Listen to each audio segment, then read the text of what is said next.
नमस्कार. Black and white मध्ये आपलं स्वागत. तिसरं महायुद्ध हे अगदी अटळ आहे की काय अशा स्वरूपाचं चित्र तयार झालंय. असं मी का म्हणतोय तेही तुम्हाला सांगतो. कारण रशियानं आता पहिल्यांदा अत्यंत तीक्ष्ण अशी स्वरूपाची प्रतिक्रिया इराण युद्धावर दिलेली आहे. काय म्हटलंय पुतीन ते ऐका, मग तुम्हालाही कळेल की का मी तिसरं महायुद्ध होऊ शकतो असं म्हणतोय.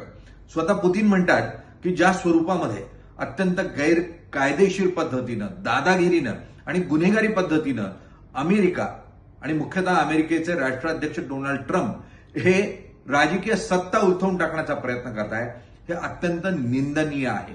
आणि जर अशीच प्रक्रिया सुरू ठेवली गेली तर तिसरं महायुद्ध हे अटळ आहे अशा स्वरूपाचा इशारा स्वतः पुतीन यांनी दिलाय.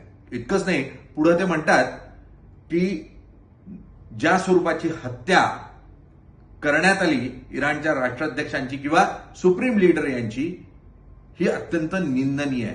त्यांनी थेटपणे क्रूर हत्या अशा स्वरूपाचा शब्द वापरला.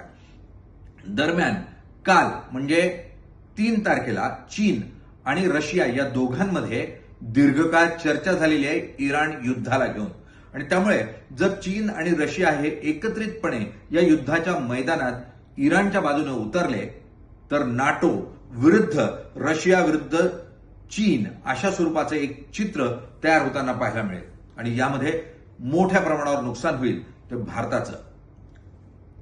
तेल आयात पूर्णतः थांबेल. त्यामुळे 4 आठवडे इतकाच साठा आज आपल्याजवळ आहे. अशा परिस्थितीत निर्यात पूर्णतः ठप्प होईल आणि भाजीपाला जो निर्यातदार म्हणून तयार केलेला शेतकऱ्यांचा आहे तो पूर्णतः बाजारात चढायला सुरुवात होईल. त्यातून भाव गडगडतील. दुसरीकडे तेल येत नाही म्हणून पेट्रोलचे दर वाढतील आणि महागाई वाढेल. दरम्यान हे तिसरं महायुद्ध जर पेटलं तर यात भारतही होरपळला जाईल. आणि त्यामुळे हे युद्ध होऊ नये, तिसरं महायुद्ध असू नये हीच प्रत्येकाची अपेक्षा असेल. मात्र अमेरिका ज्या स्वरूपामध्ये पावलं टाकतेय आणि ज्या स्वरूपामध्ये राजकीय गुंडगिरी करतेय, यातून एक तर निश्चित आहे की डोनाल्ड ट्रम्प हे जगातले हिरो नाही तर ते एक विलन म्हणून समोर येताना पाहायला मिळत आहेत.